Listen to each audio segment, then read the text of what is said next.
گەیمەرانی کوردستان چەندین ساڵە یاری دەکەن یادگاریان لەگەڵ دیاریەکان هەیە ساڵێک هەیە کەوا زۆرینە یاریەکان لە کوردستان زۆرترین گەیمەریان هەبووە ئەویش ساڵی 2005 ئەو ساڵی God of War لێ بڵاوکرایەوە Call of Duty 2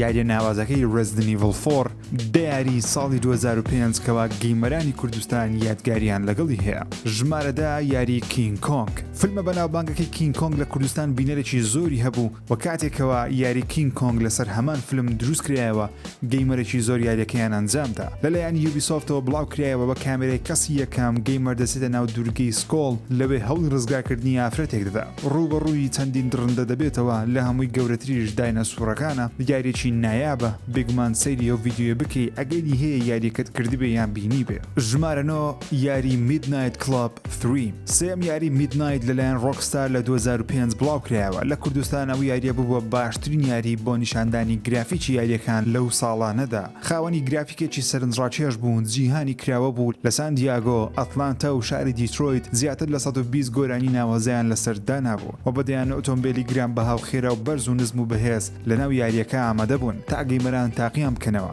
میدنایت کلاب گەیمەرێکی زۆری بە یاری چێوەڕچەی ئۆتۆمبیل ناسان جێگەی داخە تا ئێستا ڕۆکستار یاریشی نوێی میدنایت دروست ناکاتەوە لەوانەیە هەرگیز یاریشی نوێی میدنایت نەبینینەوە بەهۆی یاریەکانی GTA-ەوە ژمارە 8 Prince of Persia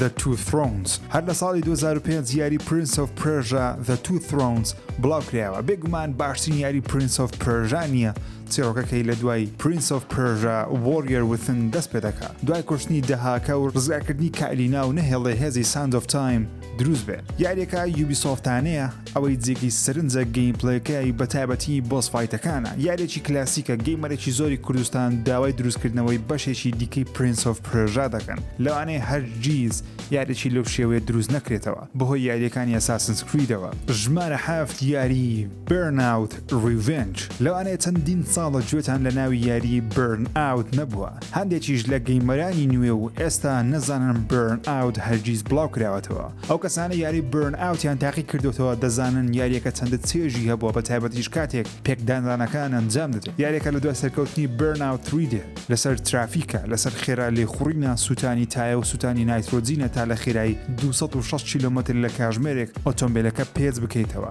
یادگارێکی خۆشی گەیمەرانی کوردستانە تا ئەو یاریەکانی Burnout یاری ناوازن و یادگاریمان لەگەڵیان هەیە ژمارە 6 Tom Clancy's Splinter Cell Chaos Theory Splinter Cell بە پاشای یاریە ستێڵفەکان دارەندرێ گەر نازانن وشەی ستێڵف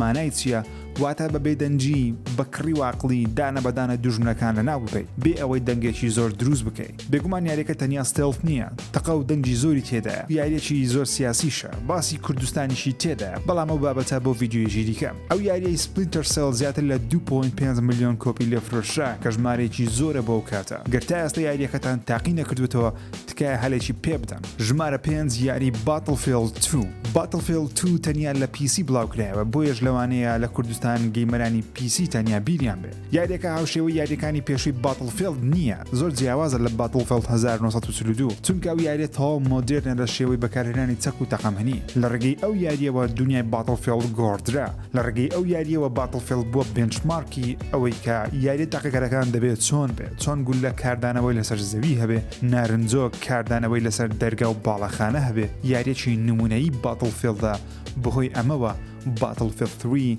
و Battlefield 4 ئەو فرۆشیان هەبووە ژمارە 4 Shadow of the Colossus بێگومان لەوانەیە هەندێک کەس بیخەنە ژمارە 1 چونکە پێیان وایە باشترین یاری PlayStation 2 لە 2005 بڵاو کرابێتەوە یاریەکە خاوەنی چیرۆکێکی بێدەنگە کە لەوانەیە گەیمەرەکە بگریە لەسەر خۆشەویستی کوڕ و کچێک کە بۆ ڕزگارکردنی ژیانی خۆشەویستەکەی دەبێت درڕندە گەورەکانی جیهانەکە کە بە کۆلاسس ناو دەبرێن لە ناو ببە جانجامدانی ئەو کارەش بێگومان قورسەوە ئاسان نییە بەڵام قورسیەکەی خۆشە گەیمەران چێژ لە بەزەویدادانی ئەو کۆلاسسانە وەردەگرن هەر یەکەیان خاوەنی جوڵە و خاڵی لاوەچی جیاواز دەبێت بۆ چەند خولەکێک بە دوای بکەڕێی نایدۆزیتەوە زۆر قورس نییە بەڵام ئاسانیش نییە بۆیە ژیاریی نایابە لەوانەیە باشترین یاری ئەو ساڵە بێ و شایانی کردنیشە یاریەکە ئێستا بە ڤێرژنی ڕیماستەر لە PlayStation 4 بەردەستە و شایانی تاقیکردنەوەیە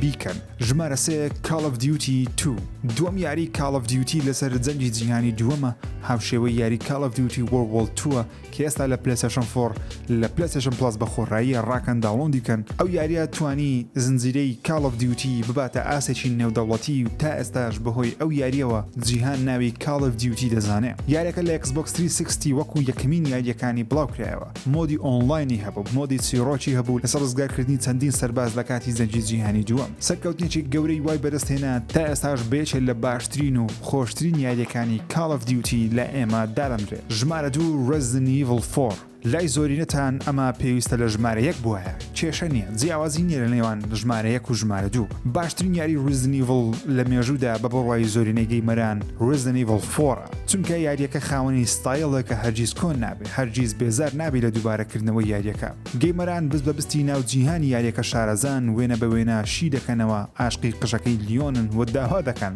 کە کاپکۆم یاریێکی لەو شێوەیەمان بۆ دووبارە ڕیمەیک بکاتەوە کە پێشبینی دەکرێت کاپکۆم ئەو یاریە دووبارە دروست بکاتەوە. گەر باشترین یاریش نەبێ Resident Evil 4 یەکێکە لە باشترین یاریەکانی Resident Evil. گرافیکێکی ئەوەندە بەرزی هەیە بۆ سەردەمە خەڵکی دەیانوت PlayStation 2 بەڕاستی نایابە. ژمارە 1 بێگومان یەکەم یاری God of War. یەکەم یاری God of War لە 2005 بڵاو کرایەوە لە کوردستان ڕاستەخۆ بۆ پڕفرۆشترین یاری. زۆرترین گەیمەر زۆرترین کەس یاریەکەی دەکرد. تەنانەت تا ئێستا هەندێک لە گەیمەران PlayStation 2 دەکڕن بۆ دووبارەکردنەوەی و دووبارە تاواکردنەوەی God of War 1. یەکەم یاری God of War بەهۆی چیرۆکە سەر و 18 ساڵانەکەی و گەیمپڵێ پڕخوێناویەکەی و توندیەکەی هاکن سلاشەکەی کارکتەرە ئالۆزەکەی کریتۆس گەیمەرانی عاشقی خۆی کرد. یاریەکە زۆر یاریانەیە، مانای قسێژەوەیە یاریەکە ئالۆزە بەڵام ئەرک ئەرکە ئەوەرکە تەواو دەکەی تووشی بۆسفایت دەبی، دوای بۆسفایت دیمەنی ڤیدیۆیی هەیە، دوای دیمەنی ڤیدیۆیی دەچیتەوە ناو شەڕەکە و دەست دەکەی بەرەناوبردنی خواکانی یۆنانی کۆن. لەو یاریە کارکتەری کریتۆس بۆ خۆشەویستی هەمووان لەو یاریە دەستی پێ کرد تا لە 2018 یاری God of War 2018 توانی خەڵاتی باشترین یاری ساڵ وەرگرێت. ئەو یاریە هەموو کاتێک شایانی دووبارەکردنەوەیە، شایانی ڕێز و ستایشە. خۆشەویستان ئەمە دیاری بەناوبانگی ساڵی 2005 بوون لە کوردستان گەیمەرێکی زۆری هەیە. پرسیارێک لە ژیرەوە بۆ ئێوە کامە لەو یاریانە زۆرتان کردووە، زۆر سەرسامی و یادگاریێکی گەورەت لەگەڵی هەیە. لە کۆمنتی و ڤیدیۆ بینوسن، لەبیر نەکەن لایکی ڤیدیۆ بکەن و ڤیدیۆیەکە شەیر بکەن.